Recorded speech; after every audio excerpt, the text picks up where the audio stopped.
Ustaz, bagaimana hubungan dengan anak saya yang sekolah di pesantren? Ini mau nanya. Sudah bersuci atau berwudu. Kemudian diusahakan wudhunya batal. Bismillahirrahmanirrahim. Assalamualaikum warahmatullahi wabarakatuh. Waalaikumsalam. Alhamdulillah wassalatu wassalamu ala rasulillah wa ala alihi wa sahbihi wa man walah wa la hawla illa billah wa ba'd. Para pemirsa, penyimak, pendengar Fatwa TV dimanapun Anda berada, Alhamdulillah senang rasanya dapat bertemu kembali pada program kesayangan kita, Fatwa TV Live Interaktif, pada segmen konsultasi Islam yang bersama Ustadz Dr. Musyafa Ad-Darin MA yang merupakan dosen STDI Imam Syafi'i Jember. Para pemirsa Fatwa TV dimanapun Anda berada, insya Allah kita akan menemani Anda semua 1 jam ke depan untuk mendengarkan nasihat-nasihat dari Ustadz serta menjawab pertanyaan-pertanyaan yang Anda ajukan melalui telepon secara langsung di 0331544687 atau yang Anda kirimkan melalui website kami di dewanfatwa.com. Baik para pemirsa Fatwa TV dimanapun Anda berada, Alhamdulillah telah membersamai kita di studio Fatwa TV Jember Ustadz Dr. Musyafa Ad-Darin MA. Kita sapa terlebih dahulu. Assalamualaikum Ustadz. Waalaikumsalam. Gimana kabarnya Ustadz? Alhamdulillah bikhair. Masya Allah, Alhamdulillah. Allah yahyaik. Baru pulang dari Solo Ustadz? Iya. Masya Allah. Masya Allah. Ustadz, barakallahu fikum Ustadz. Barakallah. Baik para pemirsa Fatwa TV dimanapun Anda berada, kita telah mendengarkan Ustadz bahwa beliau dalam keadaan sehat dan siap untuk menjawab pertanyaan-pertanyaan yang Anda ajukan.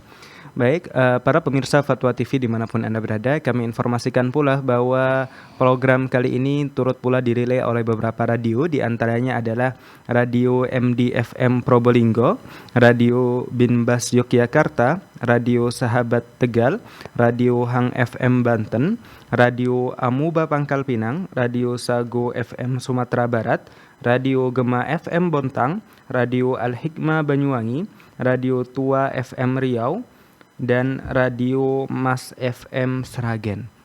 Baik para pemirsa Fatwa TV dimanapun Anda berada, seperti biasanya dalam mengawali program kali ini kita akan mendengarkan nasihat pembuka dari Ustadz Dr. Musyafa Ad-Darin MA.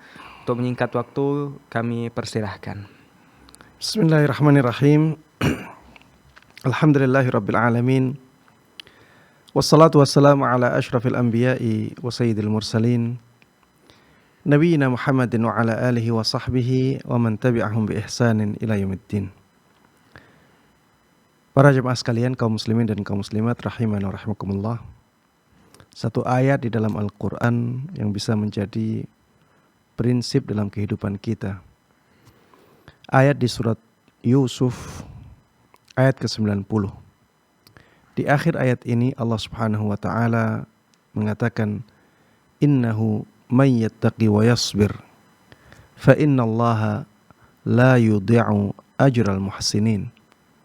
Sesungguhnya barang siapa yang bertakwa dan bersabar, maka Allah Subhanahu wa taala tidak akan menyia-nyiakan pahala orang yang melakukan kebaikan.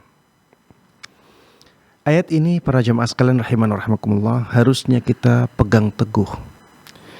Harusnya kita jadikan sebagai prinsip dalam kehidupan kita, bahwa Allah Subhanahu wa taala tidak akan menyia-nyiakan ketakwaan kita kepadanya. Allah Subhanahu wa taala tidak akan menyia-nyiakan kesabaran kita dalam melakukan ketaatan kepadanya dan dalam meninggalkan larangan-larangannya, dan juga dalam menghadapi musibah-musibah yang Allah timpakan kepada kita. Dengan berpegang teguh kepada prinsip ini, maka kita akan mudah untuk teguh dalam kebenaran, dan kita tidak akan berharap banyak kepada manusia, dan itu akan menjadikan kita jauh dari perasaan kecewa, karena yang kita harapkan adalah pahala dari Allah Subhanahu wa taala.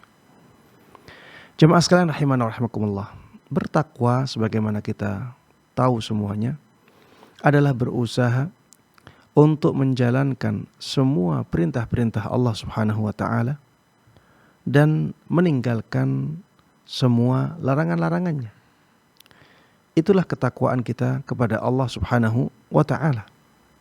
Sedangkan bersabar adalah menahan diri untuk tidak melakukan hal-hal yang dimurkai oleh Allah Subhanahu wa taala ketika menghadapi musibah.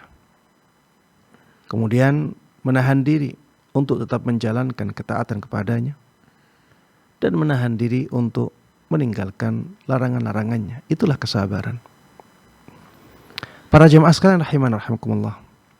Banyak bukti-bukti di lapangan yang menunjukkan apa yang disebutkan oleh Allah Subhanahu wa taala di dalam ayat ini.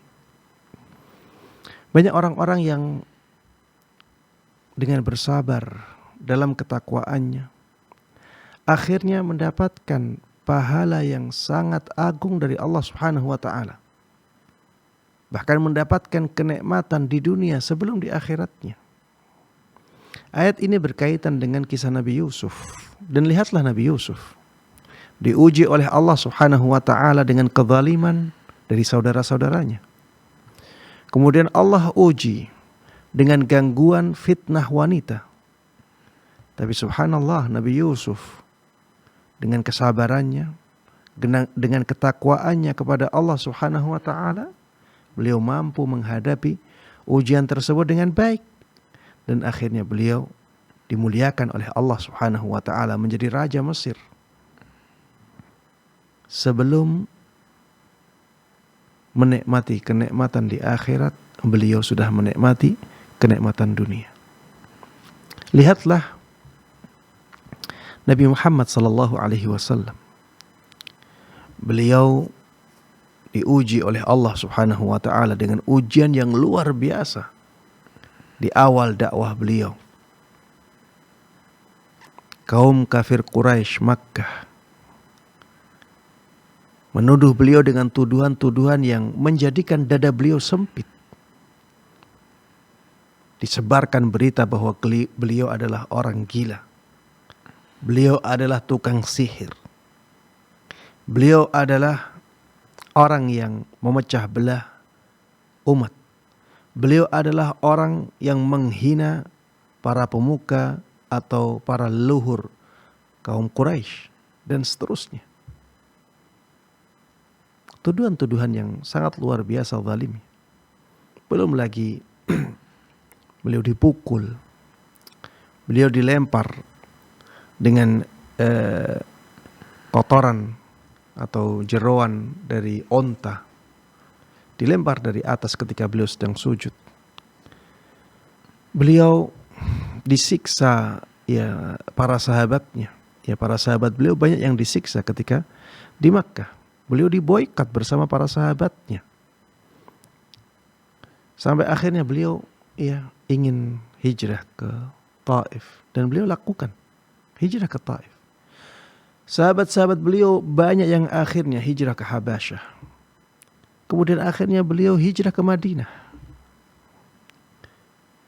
Dan akhirnya dengan kesabaran beliau, dengan ketakwaan beliau kepada Allah Subhanahu wa taala, Allah memberikan hasil. Dakwahnya menjadi sukses dengan kesuksesan yang sangat luar biasa. Dan beliau saksikan itu sebelum beliau wafat sallallahu alaihi wasallam. Lihatlah Imam Ahmad rahimahullahu taala. Imam Ahmad ketika diuji dengan ujian yang sangat berat, ya, dengan adanya fitnatu khalqil Quran, beliau tegar menghadapi ujian-ujian tersebut. Beliau bersabar dan bertakwa kepada Allah Subhanahu wa taala. Apa hasilnya? Akhirnya beliau dimuliakan oleh seluruh kaum muslimin. Beliau disebut dengan ya sebutan Imamu Ahli Sunnati wal Jamaah. Al-Imam Ahmad rahimahullahu ta'ala. Kita lihat bagaimana perjuangan beliau yang sangat luar biasa dalam membela akidah Ahlus Sunnah wal Jamaah, terutama tentang Al-Quran. Kita lihat bagaimana Syekhul Islam Ibnu Taimiyah rahimahullahu taala. Beliau banyak diuji oleh Allah Subhanahu wa taala dengan ujian-ujian yang sangat luar biasa dan akhirnya dipenjara. Bahkan beliau dipenjara beberapa kali karena fatwa-fatwa beliau. Beliau benar-benar membela kebenaran. Ya, apa yang benar menurut beliau, beliau bela dengan mati-matian. Dan wajar akhirnya apabila masuk ke penjara. Dan akhirnya wafat di penjara. Tapi lihat bagaimana ilmu beliau sampai sekarang masih dikaji oleh banyak kaum muslimin. Ilmu beliau dalam bidang akidah, dalam bidang fikih, dalam bidang hadis, dalam bidang tafsir. Masya Allah ya. Sampai sekarang kaum muslimin masih menyanjung beliau, memuji-muji beliau, mendoakan kebaikan untuk beliau. Kenapa demikian? Karena beliau ketika diuji oleh Allah Subhanahu wa taala, beliau bersabar dan bertakwa kepada Allah Subhanahu wa taala, dan Allah tidak akan menyia-nyiakan pahala orang-orang yang melakukan kebaikan. Lihatlah dai-dai yang ada di zaman kita ini. Banyak dari mereka yang akhirnya dimuliakan oleh Allah Subhanahu wa taala karena terpaan ujian ketika mereka berdakwah kepada Allah Subhanahu wa taala. Ada yang diusir, ada yang dibubarkan kajian, ada yang dibakar rumahnya. Tapi lihat setelah itu ketika mereka menghadapinya dengan kesabaran dan ketakwaan kepada Allah Subhanahu wa taala, Allah jadikan mereka menjadi lebih mulia. Mereka mendapatkan kedudukan yang tinggi di sisi Allah Subhanahu wa taala atas ujian-ujian tersebut karena kesabaran dan ketakwaan mereka. Intinya Allah sudah jamin di dalam Al-Quran, innahu mayyattaqi wa yasbir fa innallaha la yudhi'u ajral muhsinin. Sesungguhnya orang yang bertakwa dan bersabar, maka Allah Subhanahu wa taala tidak akan menyia-nyiakan pahala orang yang melakukan kebaikan. Demikian pesan singkat ini, mudah-mudahan bermanfaat dan Allah berkahi. Amin amin ya rabbal alamin. Wa sallallahu wa sallama wa baraka ala nabiyyina Muhammadin wa ala alihi wa sahbihi wa man tabi'ahum bi ihsanin ila yaumiddin walhamdulillahi rabbil alamin. Jazakumullahu khairan katsira wa barakallahu fikum Ustaz atas nasihatnya. Baik para pemirsa Fatwa TV dimanapun Anda berada, kami ingatkan dan kami informasikan bahwa kami membuka kepada Anda semua kesempatan untuk bertanya secara langsung dengan menghubungi line telepon kami di 0331 544 6087 atau dapat mengirimkan pertanyaan melalui website kami di dewanfatwa.com. Baik Ustadz, sudah ada beberapa pertanyaan yang masuk di meja redaksi kami. Kita bacakan. Yang pertama dari Bapak Hasan Jamalil di Indramayu. Pertanyaannya, Assalamualaikum Ustadz. Saya melihat salah satu video, ada salah satu Ustadz menerangkan bahwa malaikat tidak akan masuk ke dalam rumah kalau di rumah ada kotoran anjing. Yang saya tanyakan, bagaimana kalau di dalam rumah ada kotoran kucing? Kebetulan saya pelihara kucing, namun setiap saat kotoran tersebut dibersihkan dari tempat pasir, kotorannya dibuang keluar ke tempat sampah. Apakah malaikat tidak akan masuk juga ke dalam rumah kalau ada kotoran kucing tersebut? Mohon jawabannya. Barakallahu fikum Ustaz. Baik. Iya. Wallahu ta'ala alam, yang ana tahu ya bahwa malaikat tidak akan masuk ke dalam rumah yang ada anjingnya. Ya. Itu yang ana tahu. Adapun kalau ada kotoran anjingnya, apakah malaikat tetap tidak mau keluar masuk ke rumah tersebut? Padahal anjingnya sudah keluar. Hada wallahu a'lam. Ya, saya tidak tahu dalam masalah ini. Tapi yang ditanyakan bukan tentang anjing, yang ditanyakan tentang kucing, ya. Maka ya ada bedanya antara anjing dengan kucing, ya. Ada bedanya antara anjing dengan kucing. Anjing kalau misalnya dia minum dari satu wadah air misalnya, maka air tersebut menjadi najis. Kemudian tempat air tersebut harus disucikan, harus disuci sampai sampai 7 kali. Dan salah satunya dicampuri dengan debu. Salah satunya dicampuri dengan debu. Ini yang berkaitan dengan anjing. Maka ini tidak bisa kita kiaskan ke kucing, ya. Kucing tidak bisa dikiaskan kepada anjing dalam masalah ini. Masalah ya adanya kucing di dalam rumah tidak sama dengan masalah adanya anjing di dalam rumah. Ya, karena memang sangat berbeda hukumnya. Rasulullah sallallahu alaihi wasallam mengatakan tentang kucing, innaha laysat binajas.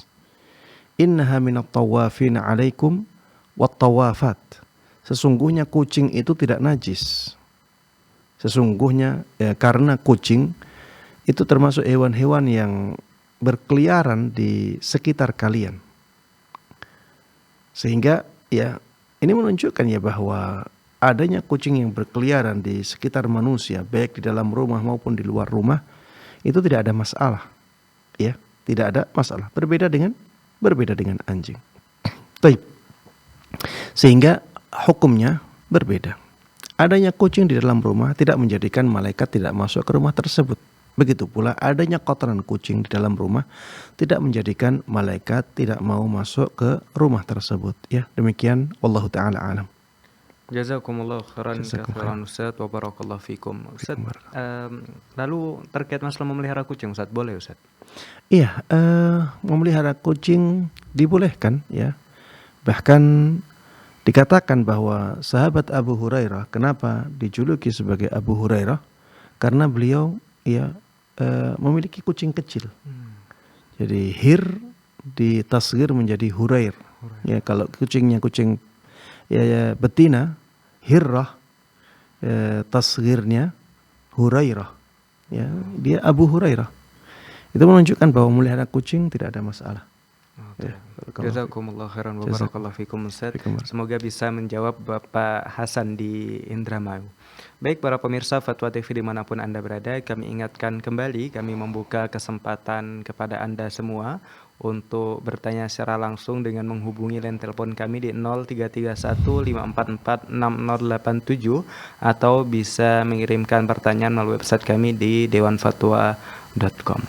Baik, kita lanjutkan pertanyaan yang sudah masuk di website kami dari Abu Alana di Bogor, Jawa Barat. Oke, sepertinya sudah ada yang masuk Ustaz, telepon. Telah tersambung bersama kita Ibu Dini di Sumatera Barat. Kita sapa terlebih dahulu. Assalamualaikum Ibu. Waalaikumsalam warahmatullahi wabarakatuh. Ya, silahkan pertanyaannya Ibu. Baik. Assalamualaikum Ustaz. Waalaikumsalam warahmatullahi wabarakatuh. Ya, silakan Bu Dini. Saya mau bertanya. Jadi kan ada rumput yang pernah dipipiskan oleh anjing. Jadi kalau kita lewat di sana, tapi kita tidak tahu kalau rumput itu kena najis. Jadi gimana hukumnya Ustaz di badan kita kalau kena najis? Jadi rumput tersebut dikencingi anjing? Iya, tapi kita tidak tahu Ustaz. Terputus sebenarnya Ustaz. Iya. Iya, yang dimaksud adalah bagaimana kalau kita berjalan di atas rumput yang telah dikencingi oleh anjing. Ya jelas ya. Kencing anjing ini najis. Jadi harusnya rumput tersebut disiram. Ya, kalau ingin rumput tersebut menjadi suci, harusnya disiram. Ya. Kalau misalnya seseorang ya menginjak rumput yang dikencingi anjing dan rumputnya masih basah dengan kencing anjing tersebut, kemudian dia tidak tahu. Dan akhirnya dia berjalan. Maka kalau dia berjalan di misalnya di tanah ya, maka tanah tersebut bisa mensucikan sandalnya. Taib. Kalau misalnya dia dari rumput tersebut langsung ke lantai, ya. Sehingga ada percikan-percikan dari kencing anjing yang sampai ke lantai, maka tinggal lantainya dicuci, ya. Ustadz asalnya tidak tahu, walaupun asalnya tidak tahu. Ya kita lihat di mana daerah-daerah yang tadi terciprat air kencingnya anjing tersebut yang tadinya menempel di sandal atau di sepatu. Bagaimana dengan sepatunya? Ya sepatunya sebaiknya dicuci ya. Sebaiknya dicuci. Apakah dicuci harus 7 kali? Jawabannya tidak. Ya, jawabannya tidak demikian. Yang penting kencing atau bekas dari kencing anjing tersebut hilang. Ya karena tidak bisa dikiaskan antara air liurnya anjing dengan kencingnya anjing. Karena air liurnya anjing ini adalah dalil khusus ya. Ada dalil khusus yang menjelaskannya. Sehingga kita khususkan dalil khusus tersebut untuk air liurnya anjing. Ya, ketika anjing minum di tempat air, ya, maka di situ kita terapkan hadis yang menjelaskan bahwa kita harus mencucinya sampai 7 kali, kemudian dicampur dengan, salah satunya dicampur dengan debu. Tapi kalau kencingnya maka kita katakan najis, tapi tidak harus ya sampai 7 kali dalam mencucinya. Ya, yang penting bekas dari air kencing anjing tersebut bisa hilang. Ya, kalau 1 kali basuhan ternyata sudah hilang bekasnya, ya sudah, itu dianggap suci. Kalau belum hilang sekali maka tambah sekali lagi sampai dia benar-benar hilang. Maka ketika itu dianggap telah suci. Wallahu ta'ala alam. Jazakumullahu khairan katsiran Ustaz wa barakallahu fikum. Semoga bisa menjawab Ibu Dini di Sumatera Barat. Baik, telah terhubung bersama kami Ibu Tutwuri di Lampung. Kita sapa terlebih dahulu. Assalamualaikum Ibu. Waalaikumsalam warahmatullahi wabarakatuh. Ya, silahkan Ibu pertanyaannya. Assalamualaikum Ustaz. Waalaikumsalam.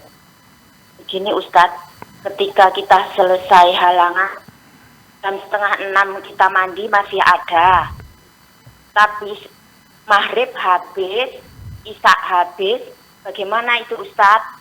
Terus yang kedua, Apa tadi?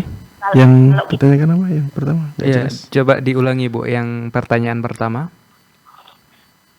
jam 5:30 mandi, halangannya masih ada, Halangannya, ya, Haid mungkin Ustaz.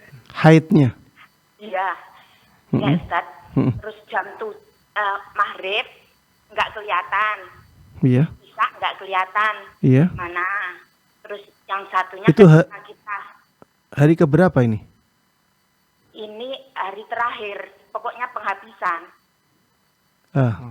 Sudah lihat ada air bening. Kadang kelihatan, kadang nggak Ustaz. Kadang kelihatan, kadang nggak kelihatan. Itu berarti hari ke-7, hari ke-8 ya? Iya, pokoknya kayaknya hari terakhir gitu Ustaz. Setelah itu nggak keluar lagi? Enggak, cuma kalau seandainya saya mandi malam itu kadang-kadang kedinginan. Oh. Terus ketika kita lagi halangan, kita mau tidur kan berwudu.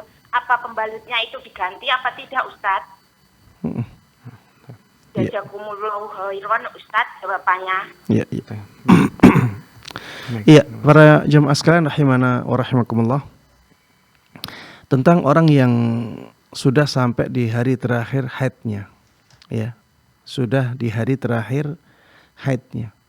Kemudian haidnya berhenti. Kalau dia sudah melihat ada air bening, ya, dan itu penutup darah haidnya, maka ya dia langsung mandi setelah itu. Walaupun malam, walaupun kedinginan, dia diwajibkan untuk mandi. Karena dia punya kewajiban untuk sholat, ya. Dia punya kewajiban untuk sholat. Maka ya dia sucinya di waktu apa, maka sholat di waktu itu wajib untuk dia jalankan. Kalau misalnya sucinya di waktu maghrib, maka maghrib harus dia jalankan, ya, setelah mandi. Kalau dia sucinya di waktu isya, maka ya sholat isya yang harus dia jalankan. Ya boleh, ya, dia menjalankan sholat maghrib dan sholat isya untuk keluar dari perbedaan pendapat di kalangan para ulama. Sucinya di waktu isya, dia dibolehkan untuk sholat maghrib dan sholat isya. Ya, sebagaimana disebutkan oleh jumhurul ulama.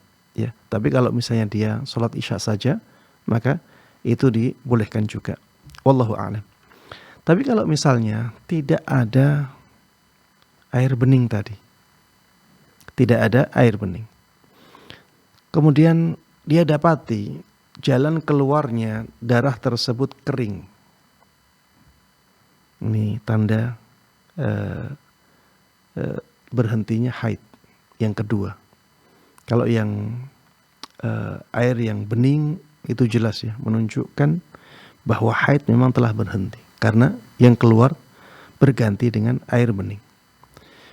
Kadang-kadang air bening ini tidak keluar. Yang terjadi apa? Keringnya jalan keluar. Maka ketika sudah mendapatkan keringnya jalan keluar dan itu hari terakhir, maka ya ketika itu dia diwajibkan untuk mandi. Ya, diwajibkan untuk mandi. Tadi dikatakan malam-malam Ustadz, kedinginan. Maka bisa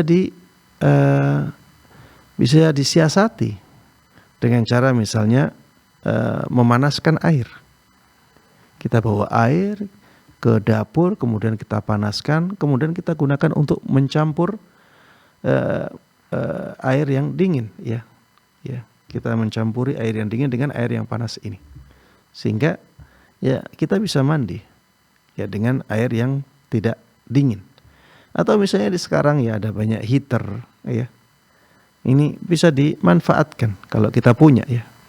Kalau kita tidak punya heater, ya caranya tadi kita harus memanaskan air untuk mandi. Mandi di waktu seperti itu wajib, ya, untuk menjalankan kewajiban sholat di waktu tersebut.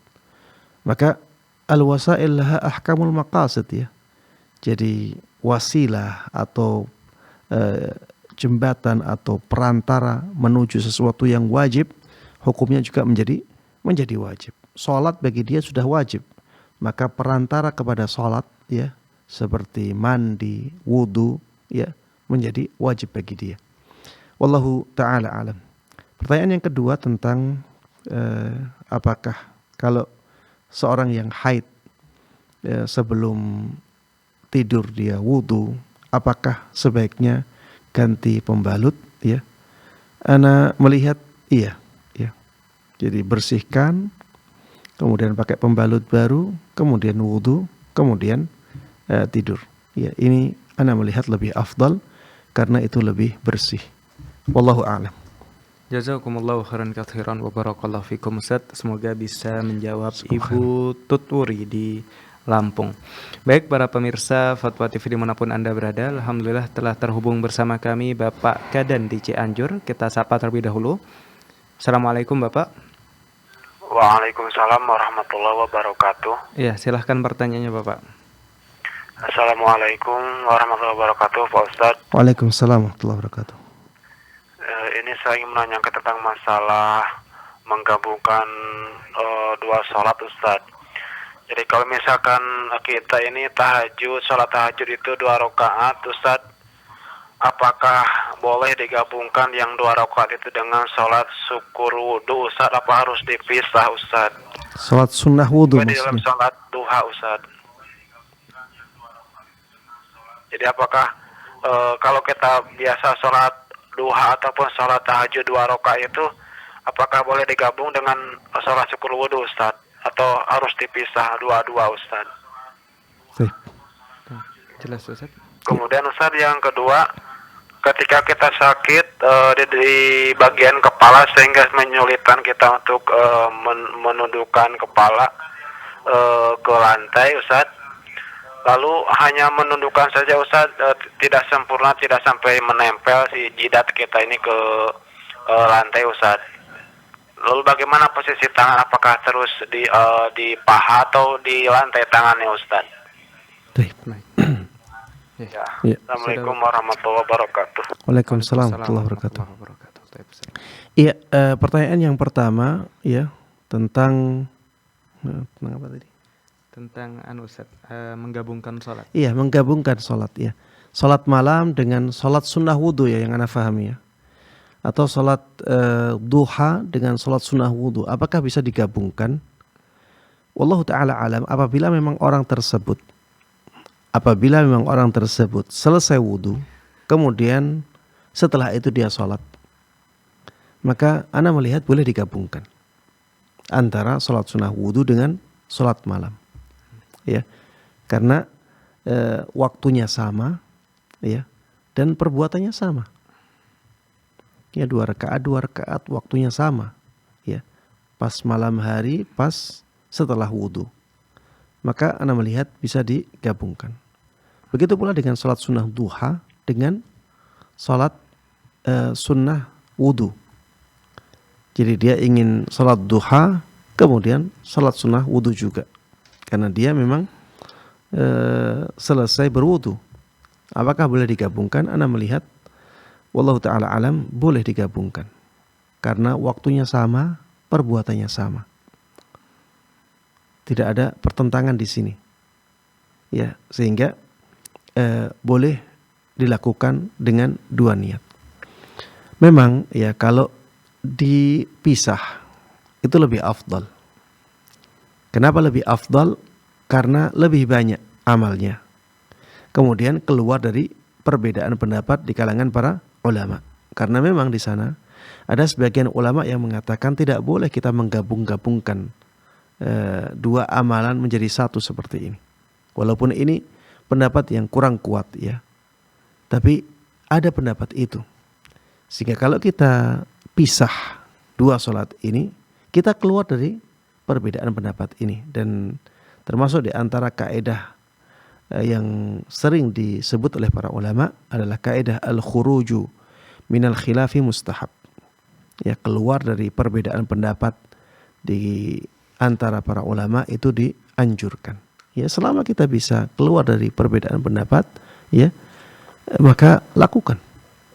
Ya, kecuali kalau memang waktunya ya sempit, ya. Misalnya kita bangun tidur, waktu tinggal 5 menit, ya, sedangkan kita harus wudu, kemudian setelah itu kita harus sholat 2 rakaat, tambah 1 nanti witirnya. Ya, di sini ya kita sulit untuk memisah antara sholat sunnah wudu dengan sholat malamnya. Sudah niati 2 saja, sholat sunnah wudu sekalian sholat malam 2 rakaat. Kemudian setelah itu kita salam, kemudian sholat witirnya 1 rakaat. Ya, wallahu ta'ala alam.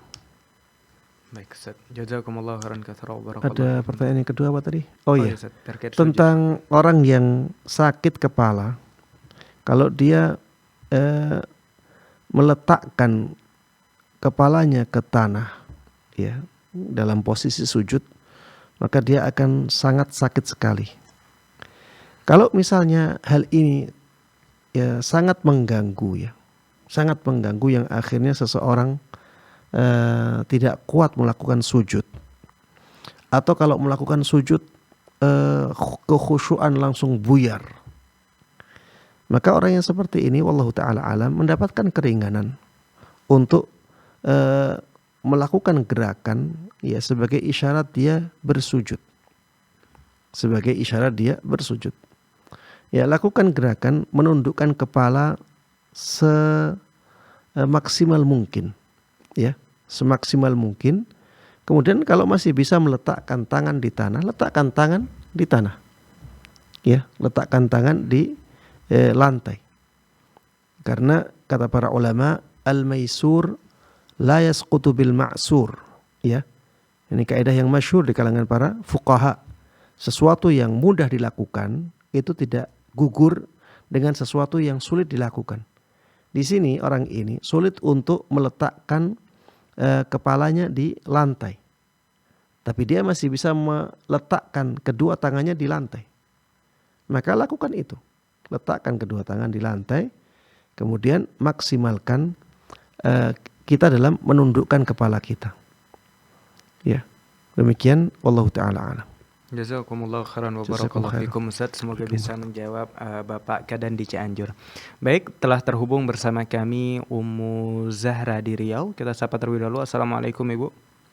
Waalaikumsalam warahmatullahi wabarakatuh. Ya, sebelumnya kita batasi untuk penanya boleh bertanya hanya 1 pertanyaan saja. Ya, silahkan Ibu. Ya, terima kasih. Assalamualaikum warahmatullahi wabarakatuh, Ustaz. Waalaikumsalam warahmatullahi wabarakatuh. Iya, silakan Ummu Zahra. Iya, jazakallah khairan, Ustaz. Ini menyimak kajian pagi tadi yang Ustadz sampaikan di Rojak TV Ustadz mengenai sholat malam Ustadz. Kita itu memang ingin mencapai yang paling afdol Ustadz. Tapi saya pribadi hanya bisa melakukan itu. Alhamdulillah saya mau tidur jam 9. Habis acara ini insya Allah alhamdulillah saya langsung ke kamar tidur. Dan itu terbangun cuma memang pas waktu jam 3 subuh itu Ustadz. Terputus sebenarnya Ustaz. Baik. Iya. Belum jelas Belum sepertinya jelas, pertanyaannya. ya. Mungkin Ummu Zahra bisa menelpon kembali, menghubungi kami di 033154460087. Baik para pemirsa Fatwa TV dimanapun Anda berada, kami ingatkan kembali, kami membuka kesempatan bagi Anda semua untuk bertanya secara langsung melalui line telepon kami di 033154460087 atau dapat mengirimkan pertanyaan melalui website kami di dewanfatwa.com. Baik, sebenarnya kita lanjutkan pertanyaan yang tadi belum rampung, Ustaz. Baik. Dari Abu Alanah di Bogor. Bismillah. Dahulu saya pernah berzina di siang hari di bulan Ramadan, tetapi saya sudah bertaubat. Apakah saya harus membayar kafarat seperti suami istri yang jima di siang Ramadan, puasa 2 bulan berturut-turut, atau memberi makan 60 orang miskin? Dan jika harus membayar kafarat dan ingin membayarnya dengan memberi makan 60 orang miskin, apakah 60 ini tergabung untuk 2 orang tersebut ataukah masing-masing 60 sehingga total 120 orang miskin? Barakallahu fikum Ustaz. Fikum barakallah, ya. Nasallallahu salamat wal afiyah, ya. Mudah-mudahan Allah Subhanahu wa taala menyelamatkan kita dari ujian atau musibah keimanan seperti ini. Para jemaah sekalian rahimanallah, disebutkan di dalam hadis, ya, bahwa ada seorang Arab Badui datang kepada Nabi Shallallahu Alaihi Wasallam. Kemudian dia mengatakan, halaktu ya Rasulullah, celaka aku wahai Rasulullah. Kemudian Rasulullah mengatakan, ma sana'ta, apa yang engkau lakukan? Maka orang ini mengatakan, waqa'tu ahli fi nahari Ramadan. Aku telah berhubungan badan dengan istriku di bulan Ramadan. Maka Rasulullah sallallahu alaihi wasallam mengatakan, a'tiq raqabah. Kalau begitu,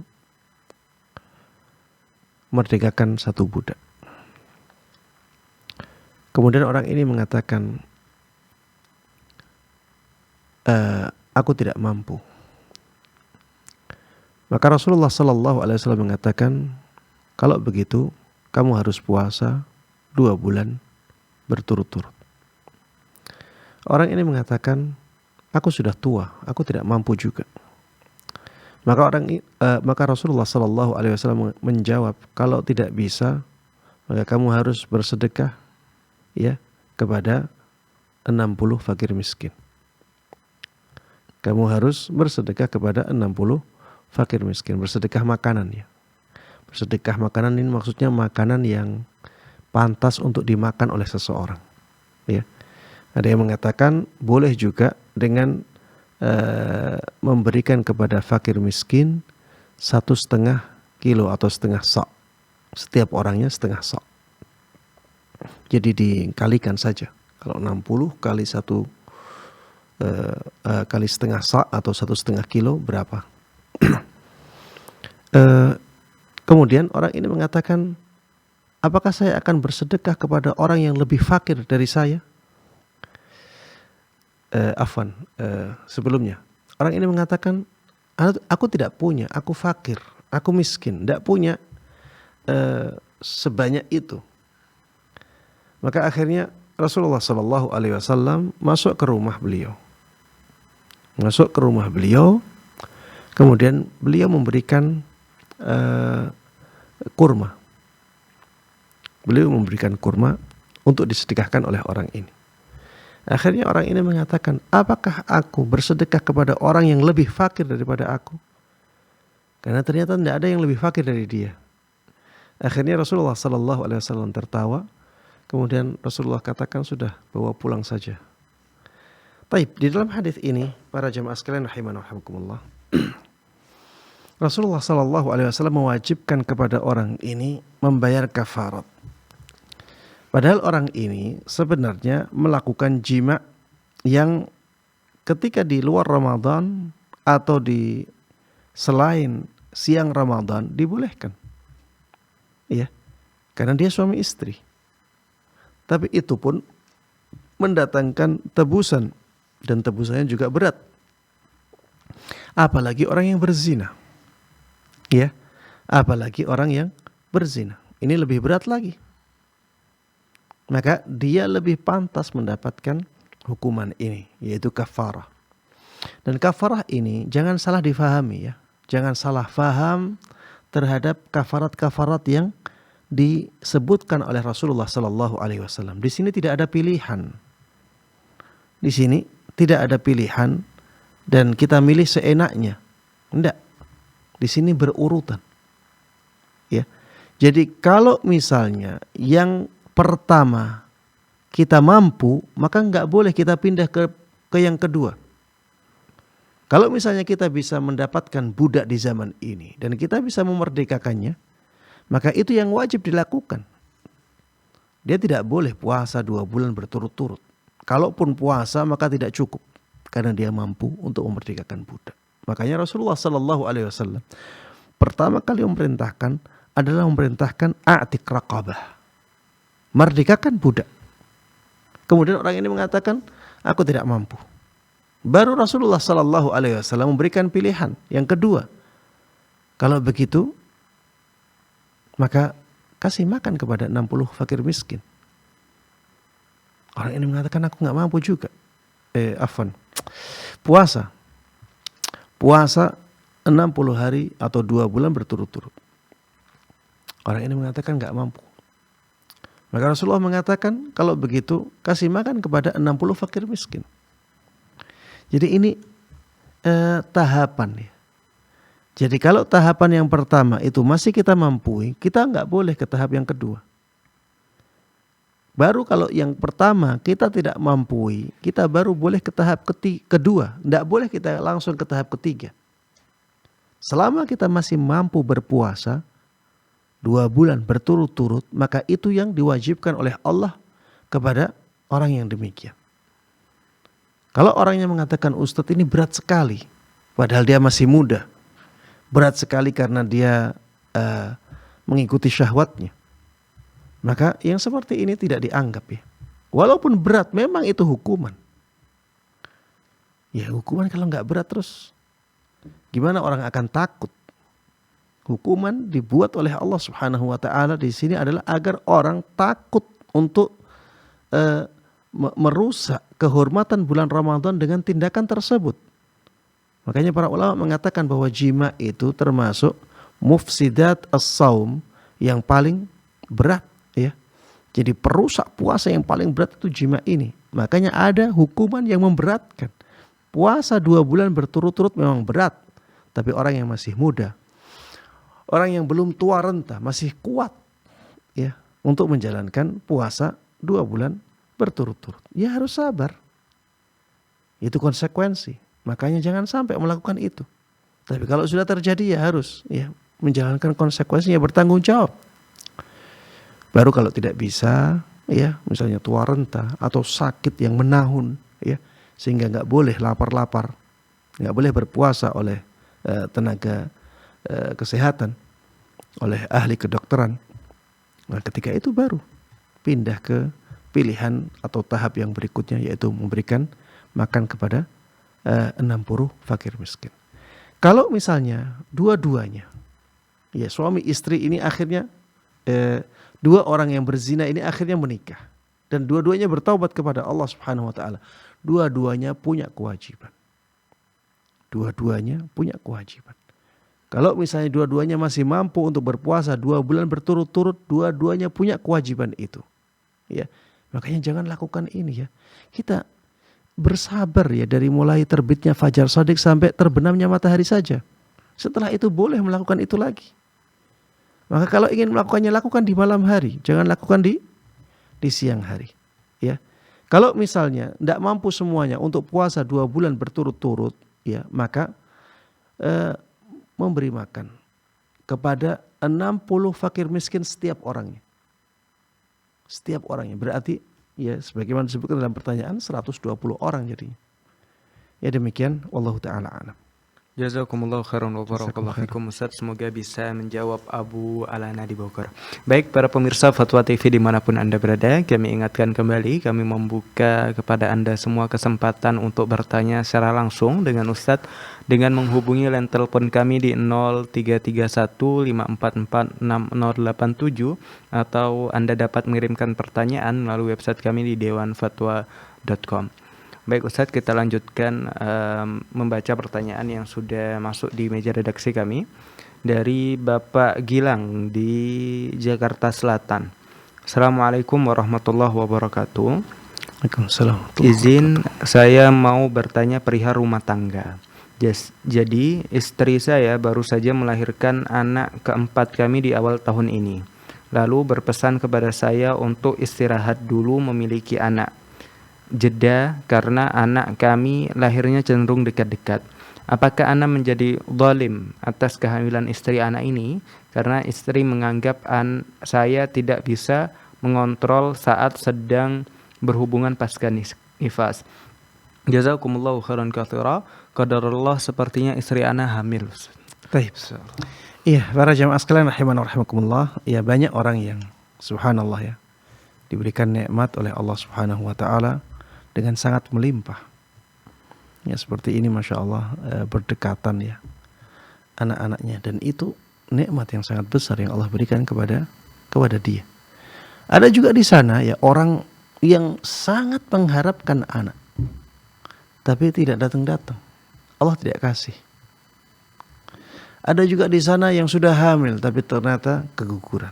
Ada yang sudah hamil ternyata di luar rahim. Ya macam-macam ya. Sehingga para jamaah sekalian rahiman rahimakumullah, jangan lihat anak ini sebagai sesuatu yang merugikan kita. Anak itu aset, dan itu aset yang paling mahal, paling berharga untuk kita. Taib, walaupun begitu ya, terkadang seseorang merasa ya berat ketika nikmat ini datang terlalu berdekatan.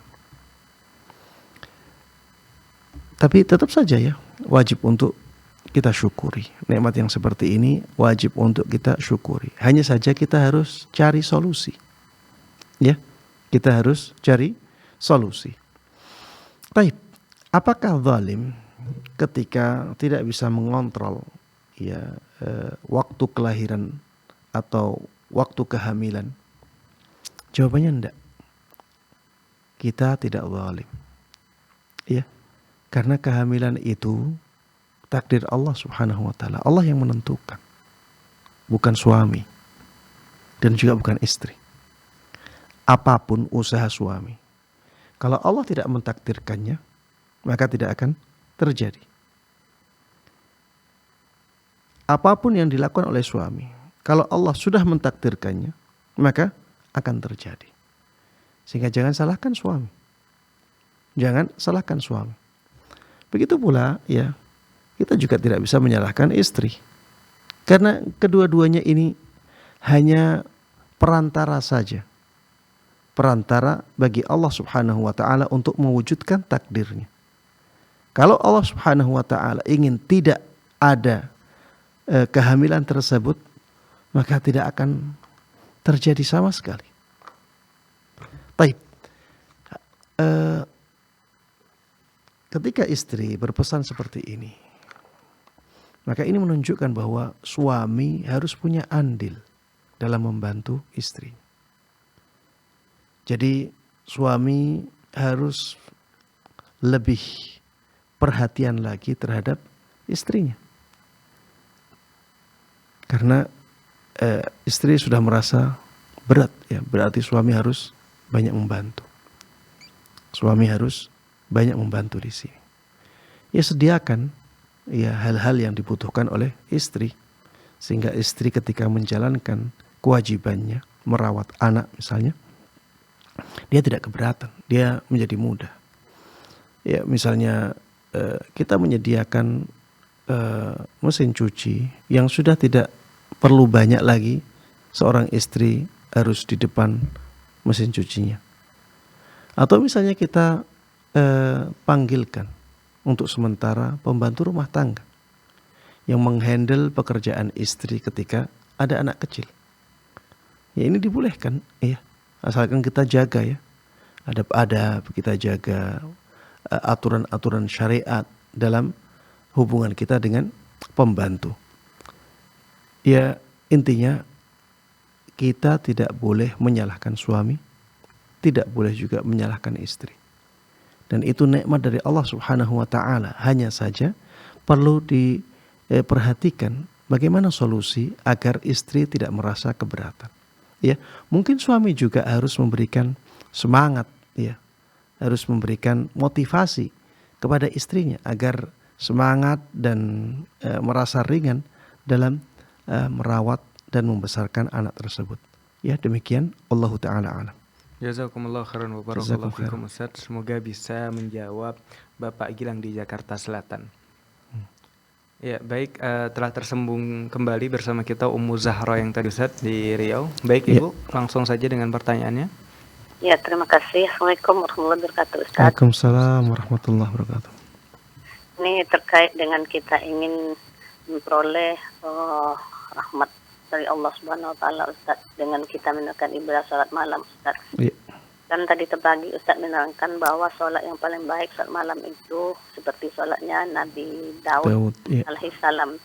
Jadi kita ingin memelihara seperti itu, akan tetapi keadaan kita ketika kita bangun jam 2 itu sulit untuk tidur sampai paginya lagi. Jadi di siang harinya badan jadi uring-uringan. Nah, terus kita hanya bisa melaksanakan pas tidur jam 9, terus terbangun alhamdulillah jam 3. Dan di situ kita sholat lebih kurang 1 atau setengah jam. Dan habis itu langsung baca Quran sampai menunaikan sholat subuh, Ustaz. Apakah ini sudah termasuk yang afdal, Ustaz? Mohon pencerahannya. Assalamualaikum warahmatullahi wabarakatuh. Waalaikumsalam warahmatullahi wabarakatuh. Ya, Masya Allah ya. Ini menunjukkan bahwa Ummu Zahra memang benar-benar ingin mendapatkan keutamaan sholat malam ya. Ya, tadi pagi saya sampaikan bahwa sholat yang paling afdal setelah sholat fardu adalah sholat malam. Ya, itu hadis Nabi Sallallahu Alaihi Wasallam.